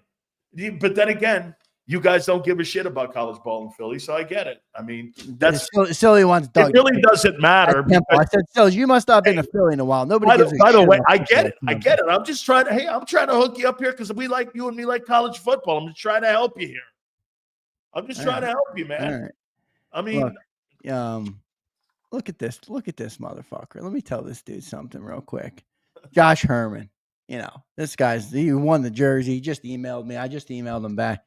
Yo, Josh, take your jersey and shut the fuck up. Josh, what gave that away? Josh, bit of a homer. Take your jersey, wear it proud, and shut the fuck up. All right, Josh? Hey, Josh, what gave that away? He's a homer. What gave that away? He's got the city of Philly on his face. Look at him. Homer. What do you mean I'm a homer? Hey, look at he's got the city of Philly on his face. Look at this guy. You ever see the old man? Both of them look like they were down at Geno's. Look at these two guys. Fucking giving me the Eagles are the number 1 team. Dude, you are so fucked up. I don't know what you're talking about. Your quarterback list, he's got Jalen Hurts in the top fucking 6. Yeah, 7. He's the fucking bullshit. That guy's so bad this year. I didn't get a spiked seltzer water today, did I? Is this thing spiked? Man, I don't know, man. I think you're like on crack or something, dog. Hey, let's read these super chats. We got a ton of them. They all go to the top, by the way. Please hit that like button. Holy shit, man. I can't wait for this segment to end. This guy's drunk right now. There's got to be something right now. You know those goat balls you eat or those sunflower seeds you eat? No, spiked. It's actually somebody came up with an edible, and it's called Sileo-ized, and apparently it makes you delusional about football. So I don't know. Maybe some of them got worked into my lunch or something today. I'm not sure what happened. Look at Marcus with an F-bomb. I like it. Way to go, Marcus. That's I one. might be bringing along a feel lot you, of brother. F-bombs because I'm dropping them like crazy today. Some days you just you I know can't you got a contain potty it. mouth today, man. I do. I'm sorry, Aunt Betty. I got a potty mouth today. I got a big old potty Believe me, mouth. I'll hear it later. Yeah, I got to get the thing that McAfee does before his show, where it's What like, is that? A swear jar? it's like we use curse words on this show like people do in the real world. Like the little It's disclaimer. funny. Yeah, They a have little the disclaimer. disclaimer on there. Hey, listen, if you can't take fucking the F-bomb, don't listen. I agree. You know who's become a real F-bomb merchant is John McMullen. I heard. Yeah. I'll get this. I just got up and I hear everyone going, "Hey, Sills, man, you've rubbed off on McMullen. This guy's dropping the F-bomb every other word." I go, John. Well, McMullen. no, it actually is not Sills rubbing off on him because I've talked to John off the air for many years now. Off the air, John is unhinged. I mean, he drops F-bombs. I think you're pissing him off more with your I tape. am. I'm getting him fired up. He's in concussion protocol and stuff. So, maybe that's what's got him. Look at Christopher Darker. Christopher, appreciate the super chat. Boo this man off the stage. Boo. The Steelers, they can barely move the damn football. The Steelers lost to the Cowboys, who can't beat anyone. Wow. That was early. And I mean, my God almighty, man. You lost to the 4-6 Bucs. Bucs were good then, though, with those two receivers. Dude, hey, Baker Mayfield's on pace for 45 touchdowns this year passing. I mean, holy shit, is he? Yeah. Look at the numbers on ESPN. Baker Mayfield's low-key a beast. Dude, he's turned it fucking completely around. Look at those numbers. 24 touchdowns this year. 70% completions. I know. Look at those numbers. And a 103 rating. Yeah. I mean, if they were healthy, they're a good football team, man. Yeah, and you can see when since Mike Evans and Chris Godwin went down, that's when his interceptions really picked up. That's right. 3-2-2 in the 3 games after those guys went down. So. But the rating is still good, and look at the completion percentage. It's higher than Hurts. It's higher than Hurts's. Yeah, 70's good. 70's really good. 41 touchdown passes. That might be a Buck record. I mean, the Steelers are good, dude. They're great on defense. The chat is hilarious. I love the chat. The chat is comical. Always sunny. Christopher, thank you for your $10 super chat. 8-2 Vikings. They actually play people too, Always Sunny. They don't play in that bullshit. Here, what is it? Sileo wants me to be scared of Sammy Darnold. No, guess what? I want you to be scared of Darnold. Hey, I want you to be scared of a football team that played a record with opponents with a 41-64 record. Yeah, I'm fucking petrified. It's like playing Tennessee. It's like playing Tennessee Chattanooga. Sam Darnold. Yeah. Hey, Baker Mayfield kicks your ass. Worry about him first before you worry about old Sammy. Sam Darnold. That can't beat Baker. You just got done telling me how good Baker was. That narrative's going out the window. Des the Hebrew. What's up, brother? Sells, don't worry. Those good teams going to play those 2-win teams real soon coming up. Yeah, you played 4 2-win teams this year. Congratulations to you, man. How you doing? Okay. Now it's Jalen Hurts' fault that he didn't schedule a better schedule. He's missing the point. Prince had the point of the day. Hey, Sills, you're telling me there's only like a few teams with teams above 500. He's right. No, I don't know who anybody is. Don't you feel this year, Zander, that the Super Bowl is wide open for anybody? Not anybody. I think there's 5 real contenders right now. Eagles, Lions, Chiefs, Ravens. Yeah, they lost 4 games, but they are a contender, no doubt. I think Bills, Chiefs, Bills, and Ravens. Then maybe. Here, that's a good question. I know we're not Joey. I was more, messing Steelers. around, having some fun with it. Joey says look at Joey. As much as I want it to be true, Zander, we're not the number 1 team in football yet. We're getting there, Joey. You're right. I hear you. I was more having a little bit of fun Steelers, today. Eagles, Bills, Chiefs. Anybody in the NFC West? Dog. That dog's a nice looking dog, isn't it? What is that, a German Shepherd? I like that. What you think? Anybody in the West? NFC West, they got like 3 teams that might make the playoffs, don't they? No. That's I'm the thinking of North. I'm thinking of the North. Yeah. I don't know. I think the Niners are done, right? I I got mean, they're not done yet, but they're close. Are they 500? They're 5-5. There's 3 teams in that division that's 5-5. Rams, Seahawks, and Niners are all 5-5, and the Cardinals are 6-4. It's like the ultimate mid-off in the West.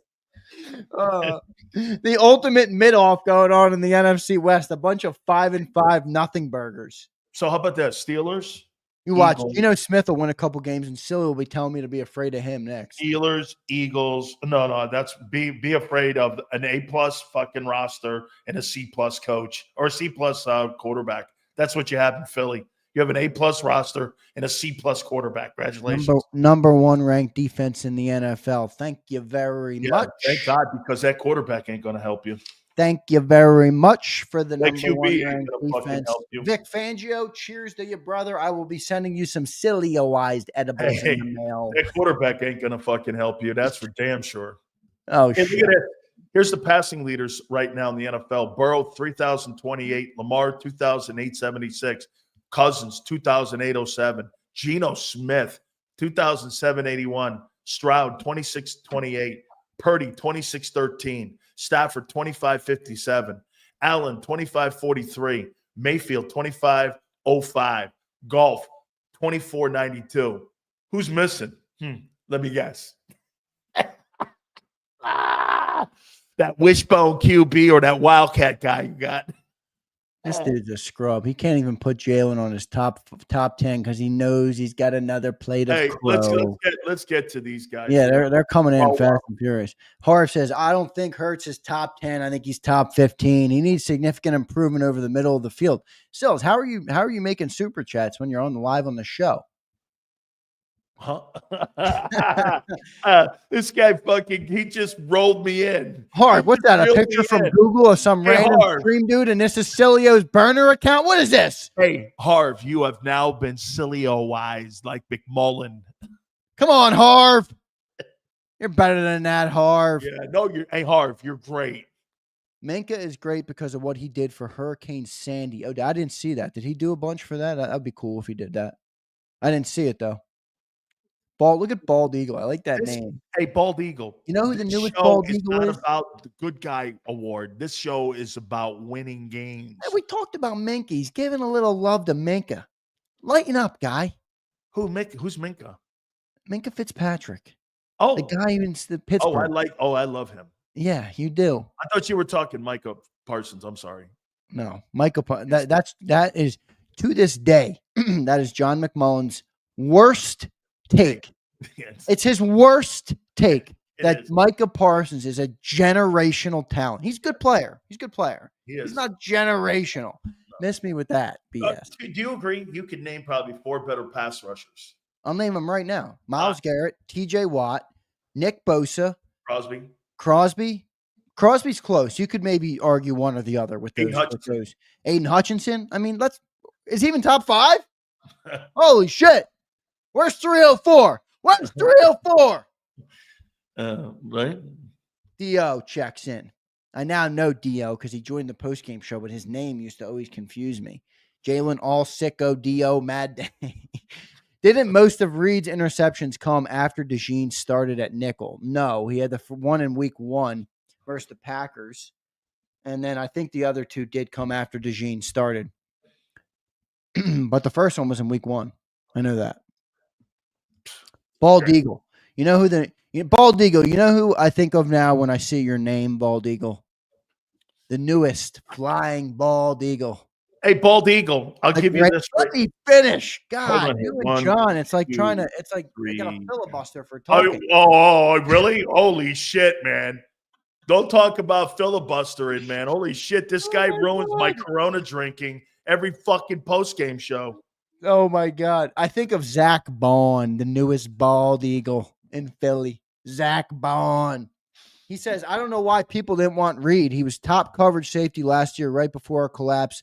He also led safeties in Pro Bowl votes. Yeah, but who cares, dude? We got 2 good safeties right now. Well, I'm not a big fan of C.J. Gardner-Johnson, so if you want to move on from him, I'll take it.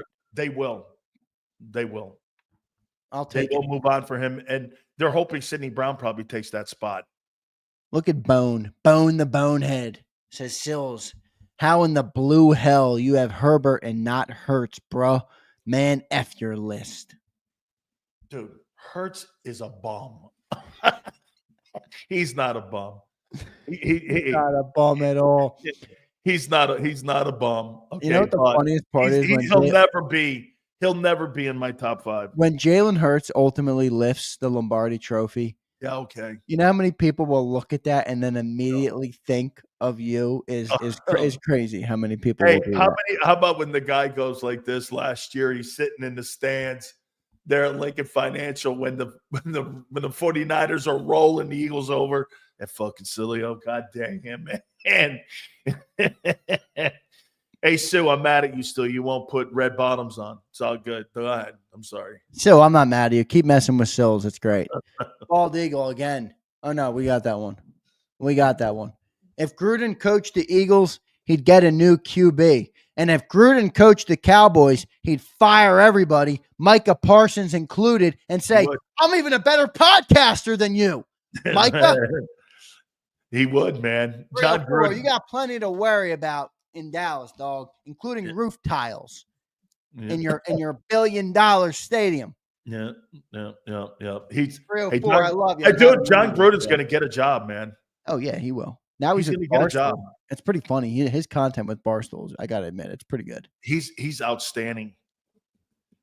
Okay, you ready for my top 5? I'm voting tomorrow for the Rookie of the Year. In the NFL? Yeah, I vote. Well, not that. This is just a weekly vote. I have another 6 weeks still. Hey, you guys, your Rookie of the Year right now. Is it just defensive or all rookies? Defensive and offensive. Okay. There's a couple good guys on defense. You got Verse on D? I got Verse 1. I got Q 2nd. I got Fisk 3. I've got Latu. 2 on the Rams. Boy, they're drafting really well right now. I know. I got Latu 4, and I got DeJean 5. Wow. There's another. Who's that other corner that's playing really well? Kamari Lassiter, is it? I think he's out right now. Kamari Lassiter. Yeah, and who's that guy on the Rams? Who's the other rookie on the Rams who's playing really good? He's a secondary guy. Cameron Kitchens. Yeah, from Miami. He's good, man. He was the NFL defensive. He was the NFL. Well, no, he was the NFC Defensive Player of the Week last week. Okay, good. Yeah, he had a good game. I think he had like 8 tackles, an interception, a fumble. He had a lot of stuff. 2 interceptions in that game. Yeah, he's a good player. Emre says, "How about this? 3 rookies starting on that defense." And that's what I'm saying. They're drafting good. You know the size on that coaching staff. Yeah, well, that's true. That's true. They're drafting good over there in LA. D overall is greater than the sum of its parts. That's the most Emre comment. Confucius? Holy shit. Hey, General, who wrote that? General Sal's Chicken? Emre. Oh my God. Hey, who wrote that? General Sal's Chicken? Emre, dude. Emre. Sometimes you comment shit and I just laugh. Hey, where'd you read that out of, Nate? Where'd you read that out of? A fortune cookie? Some Aristotle right there. Hey, this guy read this out of a fortune cookie. Marcus Aurelius. Emre. Holy cow, man. All right, here goes Justo. Philly 500 just reported we got the #1 defense in the NFL. Hey, if he reported it, it's in stone. He didn't report it. It's statistics. It's factually correct. The Limburg cheese pizza defense. Put that another check in the Big Z column, everybody. Yeah, on November the no holes defense. Yeah, Zander wins no holes defense. Hey, Zander wins the November 19th no holes defense cheese defense award. Congratulations. That's right. It's only November. I can't take credit yet. But when we win the Super Bowl this year, on the defense's back, I will be parading. Don't let Sam Darnold bounce you in the first round. Dude, if Sam Darnold, I will never come on this show again if Sam Darnold bounces us in the first round. I'll never do it. I won't show my face here again. After my ripping of Sammy Darnold today and the Vikings, if he knocks us out, I might just retire. I'll sell the channel to M. He'll be like Cooper. No, he'll be like Zack Baun, one and done. I'll sell the freaking channel to M. Reyes. He'll run the shit. Dez says, I could be wrong, but maybe Nolan's problems have been reps and opportunities. I think that's fair. I think Vick brought a great point up about him, though. I think they're watching out for him a little bit in reps because of his size. He's not the biggest guy, and he keeps referencing that it might wear on him. Dude, taking on tackles and tight ends at the same time, and you're built like that. I mean, seriously, dude, this guy looks like M. Reyes out there. He's 5'4", and he's got a size 6 foot. I mean, dude, nobody in the NFL has a size 10 foot. Okay, not even the kicker. What's that kicker's name? I can't believe I got to vote for a kicker. Don't vote for Jake Elliott. Vote for the dude in Dallas. Didn't he get a 64-yarder last night? 64-yarder, and they took it off the board. Oh, did he? I didn't watch it. I didn't subject myself to the misery of Dallas football. 64-yarder, and they took it off the board. That was the head slap at Derek Barnett. Everyone's talking about the game last night. I'm like, I didn't watch no damn game. You kidding me? Shitty, man. Nick says, I'm back. Linebackers will be exposed, Dan. So Nick thinks that Sean McVay will expose our linebackers this week. I haven't seen that yet this year, so I'm not going anywhere near that one because they've been really good. I mean, they really have. So I'm not there. I'm not going there with that. I mean, but I'll tell you what, they're not great cover guys. But that back, hey, by the way, that back they have, he's on pace for 1,300 yards. That kid Williams doesn't look awful, man. He looks pretty good back there. I don't even know where the hell he went to school, that kid from the Rams. I never heard of the guy, man. Which one? The running back for the Rams are going to play this year. He's on pace, like Karan Williams or something like that. He's on pace for like 1,300 yards rushing this year. He looks pretty damn good, man. I mean, I have no idea where he went to school. Karan Williams, was he in North Carolina? Is that it? Crowley? Yeah. Notre Dame? Is that it? Oh, yeah, that's right. He's an Irish guy. Thanks, Bob. Holy shit. He's a punk-ass Notre Dame guy. Why are Notre Dame guys punks? Why? Because you had a little rivalry called Converse versus I didn't have a rivalry. We beat them 58-7 and 40-0. How's that a rivalry? Sorry, I'm Reyes. I tried to defend. Hey, wait a minute. How's that a rivalry? I had no Irish blood in me, but I like Notre Dame because I'm a proud Catholic, and I like it. I like how in the world is that a rivalry when you got to score some points? That's true. I can't dispute that. We scored 97 points on them in 2 games. I wonder how many sacks Big Sills had. Probably a lot. Most people don't understand how good of a college player Big Sills was. Oh, absolutely, man. Hey, all right, we got to get through. We got some new ones too. Well, I got nowhere to be. I'm good on time. So if you are, I'm cool. Go ahead, man. Always Sunny says, Sills, what's your opinion of Vick's career and skill? Is he talking about Michael Vick? Michael Vick? I think Michael Vick underachieved as a winner. I think was fun to watch. I think he's one of the most exciting players I've ever seen. I like the guy. I like the life that he's leading now. I think he's overcome a lot of that shit that happened with the dogs and such. I don't forgive that because I'm an animal guy. But at the end of the day, I like people who get second chances in life. And I think Michael Vick has done a really nice job with his life. And I think he's a mentor to a lot of kids. I'm a Michael Vick fan. I'm a Michael Vick fan too. And you know what I say about Vick and his talent? Because he was one of my favorite players to watch. No, he's fun to watch, dude. Yes, but when he came to Philly, I mean, that was arguably when I really became a diehard Eagles Isn't fan. that cool? I broke that story. Yes, it's very cool. I think he was before his time. Yes. Can you imagine Vick in the NFL today with the Lamar Jacksons, the Jalen Hurtses, the Kyler Murray? I mean, it's a lot more prominent in today's NFL. The dual threat quarterback. Might be better than Mahomes. Yeah. I don't know about that, but he did have a crazy arm and crazy talent. And he ran 4 threes. Yeah. I mean, he was impressive. Dude, in the open field, do you think there's ever been a better running back, quarterback with a big arm like that? Probably not. He's a Virginia Tech guy too. My brother and sister. He's a Tech guy. Too, yeah. Dude, he ran 4 2s, 4 3s. He was one wicked athlete, man. Yes, maybe the best athlete. Him and Cam were special, man. They were special. Cam was special early. I mean, Vick was a different style, though. But they beat Cam up because they didn't know how to Lamar Jackson type. What's that? Don't you think Vick was kind of more of a Lamar Jackson type, whereas Cam was more Jalen Hurts in that they were like power backs? Actually, I think Vick's more like Hurts, but just a better athlete than Hurts. And really? I don't think Hurts is a great athlete. I don't think Jalen is elusive like Vick was. Yeah, right. He's a better athlete. That's why I said Lamar Jackson. He reminds me a little bit more of Lamar Jackson. But Lamar's like 6'4". I mean, he's a big Holy dude. shit, is Lamar that big? Yeah. No, Lamar doesn't run like that. Maybe 6'3". Maybe 6'3". I thought he was He's, like 6'1". no, he ain't no 6'2", 6'1". it says. It says listed at 6'2", which means he's Okay, really 6'2". 6'1". Well, Yeah, Josh Allen's 6'5". I mean, Lamar's not that hey, big.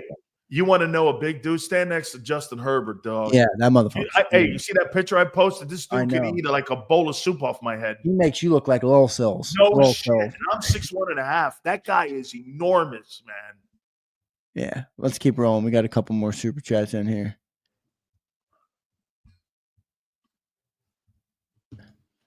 All By right. the way, we're hoping to get those guys too, by the way. Jackie Slater and Vick. Yeah, I'll drop off as soon as they check in. Yeah. We don't wipe those 304s. This is my boy, everybody. If you don't know, he's the man. He's a Dallas fan, though, so we got to pick on him right now. John Gruden would be great in Dallas. Would he go there, though, with Jerry? I think Gruden would want more say. I think John Gruden right now would go to Temple. I don't. Okay. I think he's about to make. He wants to get back into. Dude, I know, but he's about to make millions of dollars in media. Yeah, but John, dude, I watch his channel. He is as good of a coach as he is, and as smart of a football mind as he is. His second calling is 100% media. He is as entertaining as it gets. He really is. His channel's unbelievable to watch. I love it. Listen. I got to call my boy Wayne out here. Wayne, you just mentioned Notre Dame on the show. I recall my brother Dan telling me that you were the dirtiest team he ever played against. Yeah, look at Sileo. He's dirty in the way he talks about our team. Hey, I'll tell you exactly what we told Tim Brown, the Heisman Trophy winner. A guy named Benny Blades, who played in Detroit, goes right up to him and goes, "Hey, is that your sister sitting in the stands?" I won't say it because my aunt's watching, but he goes, "Is that your sister up there? You know what we're going to do to her?" Yeah, it was just the middle of the game, and I'm beat a drum set, and we're all sitting there going like this. Tim Brown's looking at us. I'm like, I don't have control over him. Yeah. Gruden and Dallas would be interesting. Dirty D, don't worry, brother. I'll get to it. I'm getting all of them. We were a dirty team, man. Yeah, I see that. Dirty D checks in as you talk about your dirty team. I'll get to your chat, brother. Don't worry. I see you changed your name. You got the same picture, though, so I can still recognize you. Brian Pumper, Hertz Groupies. Lucky I got my aim on a 7-foot, 280-pound invisible man. Dude impersonating an American, fades a beat writer. I love Brian. Brian, I love you, man. I hate Joel Embiid. I'm sorry. I don't use that word. I shouldn't use that word. I hate Joel Embiid. I do too. I got Maxey calling him out. I don't even like the Sixers anymore. They were my favorite team when I was a kid. When I was a kid, I was a Sixers fan. Before anything else. Because of Dr. J. When he left the Nets. My dad, too. My dad loved Dr. J. My dad loved all the left the Nets and he went to the Sixers. The Sixers became my favorite basketball team because of Dr. J. And that's why I rooted for him. And then when they got Malone, I was like all over that team. I loved that team growing up, man. And my dad liked Daryl Dawkins. My dad liked dude, those teams that Billy Cunningham and all them guys, that Sixer team, they just happened to be playing in the era of the Celtics back then. Well, who was the player who used to sing the Pro Keds song? Pro Keds for all those moments. Hey, well, the first real you feel like Andrew Toney. That's it, Keith. That's it. That's who my dad's favorite was. Wow, Andrew Toney was a really great player too, dog. Was he the guy that sang Yeah, my dad liked all the OGs like that. Hey, and by the way, I'm trying to. The first true shoe guy was Dr. J with the Converses. That was. And by the way, that's right too, Josh. Allen Iverson's my favorite basketball player of all time. Allen Iverson's a goat. I love Allen Iverson. I love Allen Iverson. He got jobbed in that bowling alley. M. Reyes. That's an interesting take. I don't like that stuff, dude. Always sunny. Mike Vick was the most exciting Eagle QB to watch. Chip Kelly debut with Vick was explosive. They had like 50 off snaps in the first half alone. Yeah, they were impressive. They were. Yeah, Michael Vick said it too. He said if he had Andy Reid early in his career, he would have been a completely different ball player. Hey, Nick. Wait, I want to do this one here. Nick, I was best friends with Bias. I went to Maryland my freshman year, and Len Bias was my workout partner. And Lenny, it's really kind of ironic that two of my college close friends, Jerome Brown and Len Bias are no longer here. And those are two of my dearest friends. Len and I were friends. We worked out every single day my freshman year at the University of Maryland. And I was dear friends with him. And I thought he was better than Jordan. By the way, Jordan thought he was better than Jordan. Those two guys went, hey, I watched those two guys play, Zander, back and forth, Carolina, Maryland. I'm sitting there at Cole Fieldhouse watching this shit, and I'm going like this. You'll never see anything like that again in your life. They called me up. I'm sitting in my dorm room at Miami, and a guy named Adrian Branch. How many people in here know who Adrian Branch is? Well, he was at Maryland, played with the Lakers a couple of years. He calls me up, and Branch says this, hey, man, Len just died overdose. I'm like, what? I never saw him drink. I never saw him do a Coke. That's a crazy story. I never saw him put a beer in his hand. And all of a sudden he gets drafted. What did he overdose on? Did they ever say? Speedball. Oof. Get this. He gets drafted that night, number 2. The next day he's dead. And you're like, they call me and they go, hey, he died of cocaine overdose. I'm like, cocaine? What? Yeah, he never drank a beer. Dude, he never I was with that guy almost every day. I never saw him with a beer in his hand. Craziest thing I ever heard, man. Wow, that is a crazy story. Nick, appreciate you bringing that up. I love people bringing up Andrew Toney. It reminds me of my dad. We used to shoot hoops out in the driveway, and he would go, Andrew Toney. Great stuff. All right, let me keep rolling through on Super Chats here. Mitchell on Puka Sunday night. Think he's locking him up. That's going to be a tough matchup. Puka's a good player, man. Puka's a really good player. Yeah, I've been really impressed with Puka Nacua. But I got a feeling that Mitchell's going to be more game ready than Puka because Puka's missed a ton of football. I know man. he has. What kind of conditioning is he going to be in? Because Mitchell is on you like a blanket, dude. Yeah. You know what I'm liking that he does too? He gives you a little Darrell Reeves leaning on you. We know what that does, Zander. That shows you he's physical too. I mean, he's played better than I thought he was. I think he's more prepared than I thought he was. He's good, man. He is.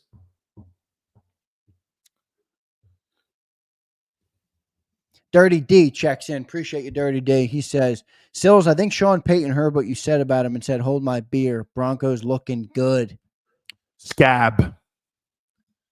Peyton's a scab. He crossed the picket line. Bitch. He'll always be that to me. We were on strike. He crossed the picket line. I'll always have an ass for him. All right, that's fair. Christopher Darker checks in again. Appreciate you, Christopher.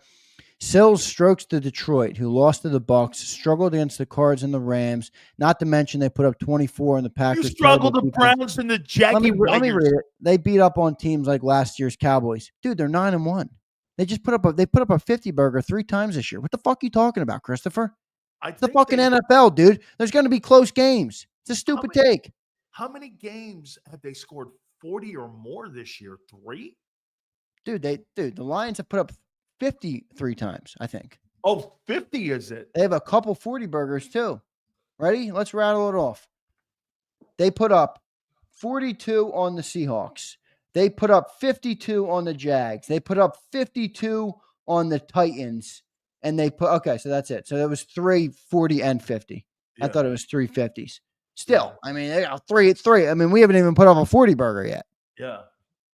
Try not struggling against. And they put up 47 on the Cowboys. So they got 2 40 burgers and 2 50 burgers. Wow. 4 games over 40 points. But they struggled against a couple teams. I mean, Christopher, welcome to the NFL, dude. Yeah, I mean, yeah. Come on, brother. Senorita, he knows. You got 3 bad teams. Like you, wait a minute. Like your 41-64 record, right? Is that right, Pat?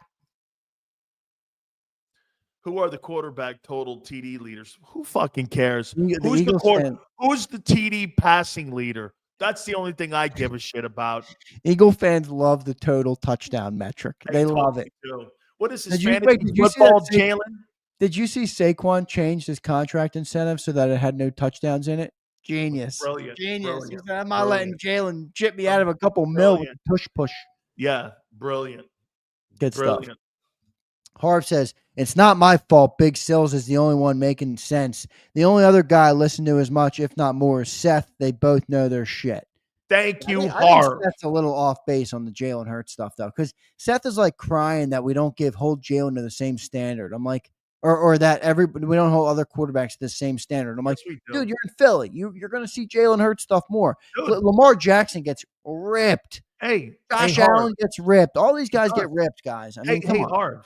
He's 3-1, or Allen is great against Mahomes in the regular season, but he's 0-3 in the postseason. You got to win that fucking game, man. You got to win in the postseason, man. Jalen Hurts is no longer gauged by what he does in the regular season. He's going to be gauged by how far he takes this roster. And if Jalen Hurts does not put a Super Bowl ring on his hand, it will be the biggest disaster in the history of Philadelphia freedom, baby. Philadelphia freedom. I actually like that song. Yeah, it's a great song. Harv, thank you, bro. Sushi Kid, what does Philly's record need to be after playing the Rams, Ravens, and Steelers for Sills to put respect? Sushi, you're looking at it wrong. It doesn't matter if they win out. Sileo wants the ring, and he's going to criticize him until the fourth quarter hits zeros on the clock. I'll tell you what. Hey, sushi skid marks. If they beat Washington, the Rams, the Ravens, the Steelers, they're the team to beat in the league. Rams, Ravens, Steelers. Yeah, but shit, dude. I'm not falling into that crap anymore. I'm sorry, I'm not. Not after last year. We beat the Chiefs and the Bills last year, dude. He ain't biting on it. Hey, Sushi Kid, he didn't bite on it. I was hoping that he would bite on it. I'm not biting on it. Because look, as excited as I am, as optimistic as I was earlier, it all comes down to playing well when it matters the most. If we don't play well, we ain't going to beat the Lions. If the Lions don't play well, they're not going to beat us. He ain't biting any longer. Very nicely done, young man. All right, Sileo. Yeah. Joey, yes, I already read this. As much as I wanted it to be true, Z, we're not the number one team in football. Yeah, really? Yeah, I was kidding around a little bit. I mean, I thought I was pretty clear in my facial expressions that you guys would pick up on that. Des the Hebrew says St. Joe's is the number one team in Philly. Go ahead. St. Joe's is good, damn good. Shout out SJP. Let's go. Proud alumni. Des the Hebrew. The other day, Zander asked J-Mac about Ben Johnson. J-Mac goes, I don't know who the fuck Ben Johnson is. He has all that talent.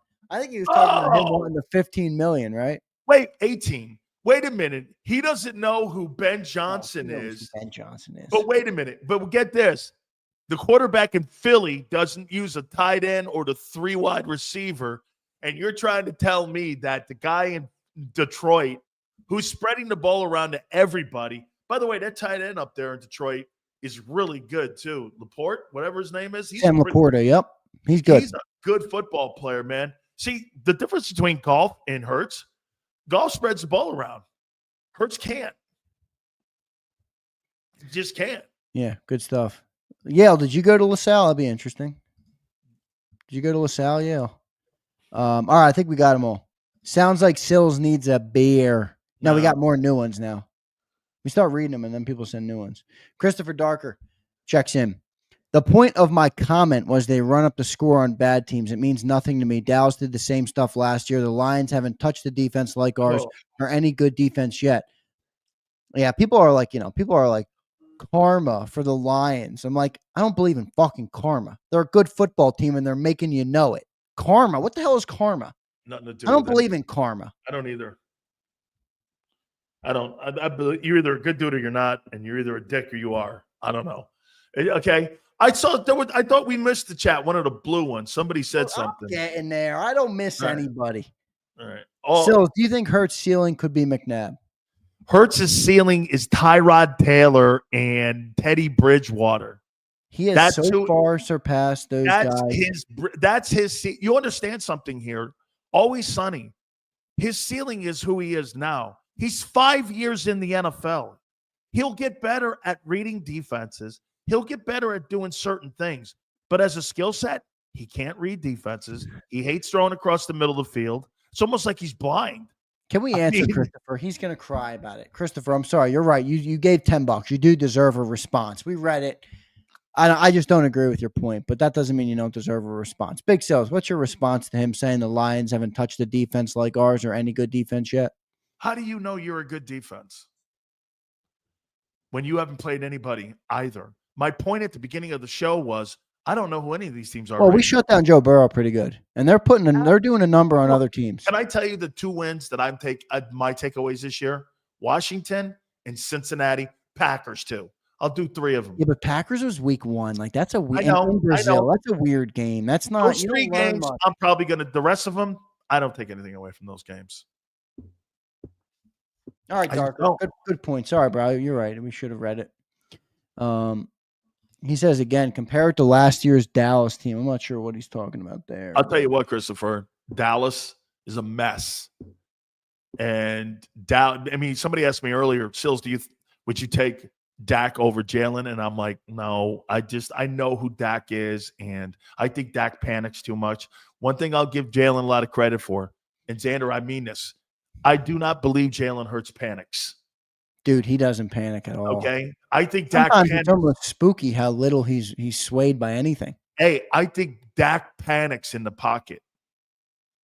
Jalen, if you're going to talk about panicking in the pocket, Jalen gets quarterback panic. Go put that tape on from the Packers last year in the playoffs. I thought he panicked because he had to throw to make big plays and he couldn't do it. All right, I think we got them all. Did we? Oh no, we got Dirty D. One more. I'm a Knicks fan. I hate Embiid, dirty ass player, man. Playing football, laying out Mitchell Robinson. He just sounds like a Knicks fan crying now. I mean, I don't like Embiid, Dirty D, but I'm not gonna sit up here and make you and help you sulk as a Knicks fan. Hey, you guys knocked us out in the playoff last year. I got to give you guys credit though, Dirty D. You roll into Wells Fargo last year and you abused Sixer fans in their own barn. Yeah, holy shit, they got abused in their own barn. And you know why? Because Embiid can't show up when it matters to shut that Knick fan base down. You know, when great players are in your own building, they shut that shit down like you, but Dirty D, and he couldn't do it. How did Dirty D become an Eagle fan? He is such a worm, man. I can't stand Embiid, man. I really can't either. Oh, I'm not an Embiid guy at all. And that's why everyone's like, oh, Marcus. Hey, your pop was right about him, wasn't he? Yeah, he told me when they drafted him. He told me back when I was a younger guy and I loved the Sixers. And I'm like, Dad, the process, they're getting all these great players. My dad's like, the biggest waste, the biggest scam. They're failing Philadelphia. Hey, how about what Angelo said yesterday? Do you buy it? When I agree with him. I hated Josh Harris sitting in the booth there. Oh, yeah, that was interesting. I hated that look. The Josh Harris thing's interesting to me because, the fan in me is like, of course, I don't want that guy owning my team, right? I mean, but the business guy in me is like the business owner. You like it? He's a damn good business owner. I mean, the guy's making a lot of money. He's making good moves. Obviously, got the Commanders back on track. He's probably already made $1 billion on that deal. He bought them for $6 billion. He could probably sell them right now for $8 billion. So the businessman is good, but yeah, obviously, as the fan of me does, I'd prefer a different owner that doesn't own the freaking communist. I mean, and he's sitting in there with that roof. Anton Baroda. What does this mean? Anyone know Zander? Notice Zander looks like Drake May. Why? Because I'm a white guy? Because he's a white guy. By the way, the Devils are third place in the Metropolitan right now. Yeah, Devils are good. Rangers. Yeah. I think the Rangers are in first place. Yep, I know. A Rangers fan. Oh, really? Yeah, I love the Rangers, man. I grew up. I was a goalie, and I liked Martin Brodeur. And my dad obviously grew up a New York fan because of his situation growing up. So my brother was a massive Rangers fan growing up. I was the Devils fan for Brodeur, and when Brodeur retired, they kind of recruited me because I had the Brodeur mask and everything. Before I had my custom mask that I showed on the show, I had all the Brodeur mask. It was dope, man. I love that. But when I grew up, Zander, when I grew up and I was in high school, I rooted for the Islanders. You want to hear something? The Islanders, every year I was in high school, won the Stanley Cup. Every year I was in high school, they won the cup. And, 4 straight, they won. And so get this. I became friends in later life with Bossy, who's no longer around. But Dennis Potvin is a dear friend of mine. He was the captain of that team, Dennis Potvin. And, I used to go to Nassau County Memorial Coliseum, and I used to root that fucking team on. Nobody could beat the Islanders. That's great. Hey, do you want to hear something? They have a record to this day. 27 consecutive Series 1. Are you an Islanders fan? Yes, I am. Yes. Like in the Mets. It never happened. But Okay, I well, that's I'm what a the really, Islanders are. but I love the That's what Lightning the a lot. Islanders are to me. But I worked for the Lightning a little bit too, so I really love the Lightning. You know who I've never been a fan of and I'll never be a fan of, and I don't care what any of you tell me in the chat, the shitty Philadelphia Flyers. They're a joke of an organization. They're Ed was shitty. good, man. Huh? Ed Snyder was a good owner. I don't give a shit about Ed Snyder. He was way before my time, and I don't care. The Flyers suck. They're a bad organization. And by the way, the orange jerseys are maybe the ugliest thing you'll ever see in sports. It's worse than Tennessee orange. You hate that sweater, really? I hate it. I hate it. The New York Rangers is red, white, and blue. Rangers. It's the sickest jersey in sports. I think Chicago Blackhawks. The That's a good Chicago jersey. Blackhawks is a great sweater, man. Blackhawks You know, Torts.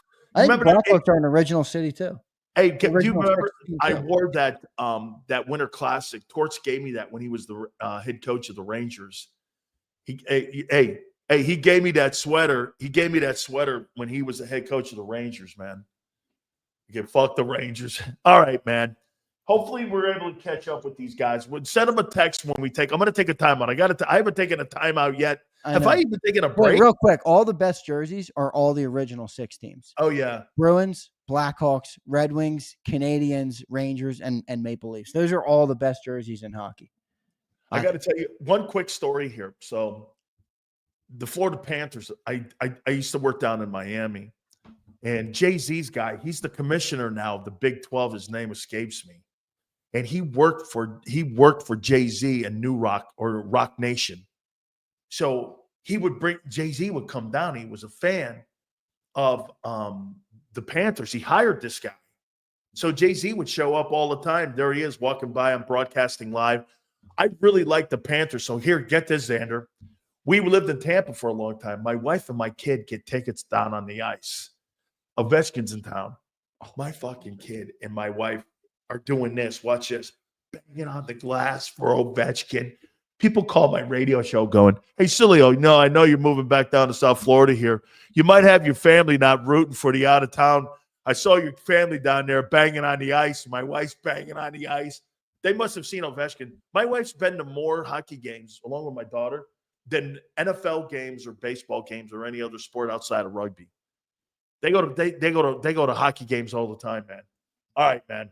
I think hockey games are the best games to go to. Yeah, you got to see it. It's not a good TV. It's not a good TV. It's not a TV sport. It's not. No, it's not at all. It's an Wait, in-person but I do deal. want to say, because everybody, you're not even a Flyers fan. Charlie, you're right. All right, I am too young to remember the Flyer stuff. But Charlie, can you blame me? When's the last time they won, dude? The 70s? I mean, seriously. Hextall got to the finals, but you were too young for that too. I mean, yeah, they have not. They've just not really been really a dominant team in the last 35 years. I love everybody crying the minute you say you're not 4 for 4. You're twisted, Zander. Okay, Wayne. I'll let you dictate who I can root for. Let's go, Rangers. Do. You're a Philadelphia guy. I'm shocked, though. You're a Philadelphia guy and you're a Ranger fan. I just hated the Flyers growing up. Maybe part of it was because I played AAA hockey when I was a kid, and I played versus Danny Briere's kid. Okay. I hated that motherfucker. We used to get in fights. I remember the one story I told before on the show was Briere's kid, and I took the blocker. I was a goalie, and I right into his face mask, and Danny Briere is in the stands crying up a storm. I'm like, all right, Danny. Crying a storm. Martin wants me to read his super chat for him. Hearing Sills makes me have a vasectomy. JK, love you, Sills. Oh, okay. I mean, I don't even know what that means. What does that mean? I don't know. Some of these guys are still. What's his name? Ask me how tall I am. I'm like, what do you want, a fucking date? I mean, people are weird in here, dude. I can't believe you root for I cannot believe that you root for those damn Rangers like that. I've never heard a Philadelphia person say that before. Dude, I don't care about that crap. Why? Why can't I like who I like? I'm not saying you can't. I'm Flyers just saying fans it's are all- weird for a kid from that kind of city to be rooting Yeah, well, for. my dad grew up. That's what he was a fan of. My dad got one station growing up. He grew up in the projects. He got one station. It was the New York Yankees, the New York Rangers, and the New York Football Giants. So your dad watched WOR. He watches your dad's. I know what. So they watched WOR Channel 9, and they watched Channel 11 WPIX. No, he didn't even have this. He had the little black box radio that he dialed it up every night, and So he you probably got listen one to station. WABC or Yeah, but I'm saying that's where it comes from. It's not just a random. I like the Rangers. My dad grew up a fan of those New York teams. I mean, I told you I went to the 2009 World Series as a what was I 11 years old? Yeah. I was decked out in Yankees gear, head to toe. I had the Yankees bomber jacket on, the Yankees hat, everything. I've always been. I will always. That's my favorite team of all time. I've always been Yankees. the Eagles have always been my number one feel. And the Sixers. I loved the Sixers when I was a kid. Oh, I'm a Yankee honk. It's something about the red, white, and blue that I love too, because the Sixers jerseys are my favorite in basketball. I've been to every Yankee stadium, not this new one here. I went to the original. I went to the second one. I mean, I snuck in. I've been to Met games because Valentine, my cousin, he managed the team and he played for the team. But other than that, man, I've gone to Met games because I used to watch Carlton and Seaver pitch. When the Phillies would come down back in the day, get this, Zander, when Steve Carlton would come down to Shea Stadium and Seaver was on the hill, that game's over in an hour and 58 minutes. Yeah, really. Those two guys were going 9 fucking innings, 1-0 game. That thing was over. I do miss that. That era of baseball was dope. I wish I grew up in that era of baseball. Dude, those pitchers went 9 and it was over. Yeah. Let me run. I got to run. But Dirty D says, I'm from Syracuse, huge McNabb fan. The day he was drafted, I became an Eagle fan. I was 8 years old. That's cool. That's cool. Makes sense why you like the New York teams too. By the way. Here's my impression. Go ahead. Dirty D says, go Rangers. Dirty D, you know what the greatest goal song in hockey is? You know what it is. Whoa, let's go Rangers. Dude, if you're in the Madison Square Garden and that thing goes, it's hard not to become a Ranger fan in that moment. Unless you already have another fandom or another team. That place rocks.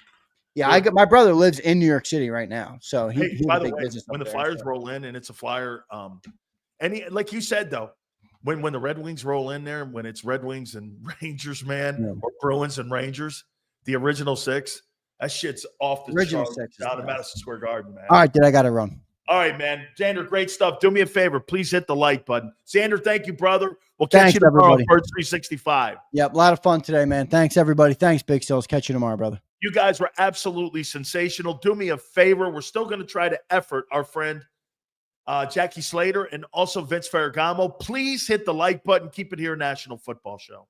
If you missed any of today's show on the JAKIB Media channel, listen to the podcast on your way home. Available on YouTube, Apple, and Spotify.